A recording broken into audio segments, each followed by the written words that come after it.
welcome to the very first week of a brand new 12-week Vaughn weightlifting cycle. If you're in this area, this is going to lead you right into our next Vaughn weightlifting competition held in Belton, Texas on September 2nd.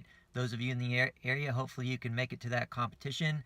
I'm confident that this cycle will provide you with, one, more of the same that we've been doing: mobility, strength, improved technique in the Olympic lifts, but also something a little bit different than we've done before.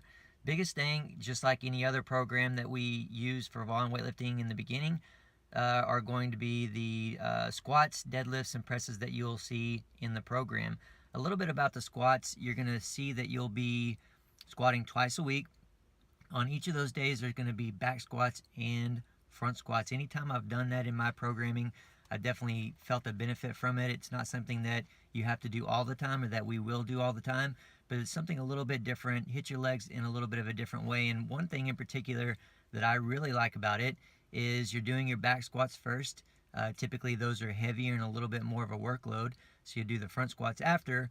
And it kind of gives you, since they're a little bit lighter, it kind of gives you a little bit of a flush in the legs to help you recover from the rest of the program and the next time that you'll be squatting. Also, I really like the fact that you get more work in that front rack position. It's very important for so many people to have a barbell, a loaded barbell in particular, in that front rack position as much as possible, to not only maintain mobility in the front rack, but to help improve it as well.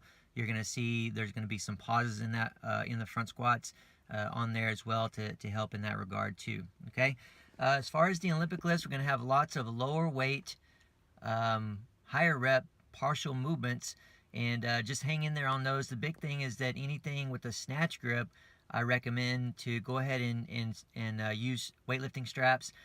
Any snatch or clean deadlifts, use weightlifting straps. Any cleans, we want to keep them off. Any snatches from the floor, regular snatches, we want to keep them off. But if you'll go ahead and use those straps like I've talked about before, where indicated, then that's going to help you, one, focus on the movement and not have to worry about your hands, and also save those hands a little bit for those days that are going to be very, very tough and intense with the grip. And those days are, for the 5-day program in particular, will be on Wednesday, where you're doing lots of reps in the power clean from block, and on Saturday especially, where you're doing lots of regular snatches from the floor, where we don't want you to use straps, and regular cleans from the floor, where obviously we don't want you to use straps either. So wear them where you can. If you don't know how to use straps, if you've never used them before, I've got videos on the YouTube channel, but just get some and try them out. I promise you they'll help you and benefit you much more in the long run. All right. One other exercise I want to talk about is the behind the neck power jerk. That's definitely a very tough exercise for a lot of people. One, because it's coming from behind the neck with a narrow grip. So if you lack mobility overhead or in that position, it can be tough for you to even hold the bar there.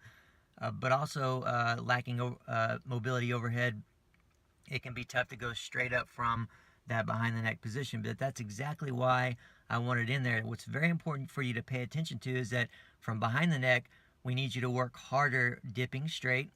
And then also, if you notice that you're very soft overhead, so your elbows are bending, or you just don't feel solid jerking overhead from behind the neck, especially with the power jerk, then make sure you're doing some mobility between sets. You can get a hold of us to help you out with that if you need to, but just doing some mobility that you can take from some of the mobility pieces that we're already doing in the program, but something in between sets to help solidify that a little bit.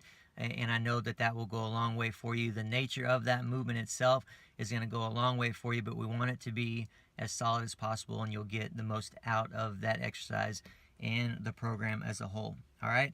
That's basically it for the week, guys. One last reminder, as always, make sure you're watching the videos of each exercise and reading the description, not only that's written in the program, but that's written in the description section of the videos, and that will help make sure that you are doing them the way that we want you to do them and that you're getting the most out of the program. All right, guys.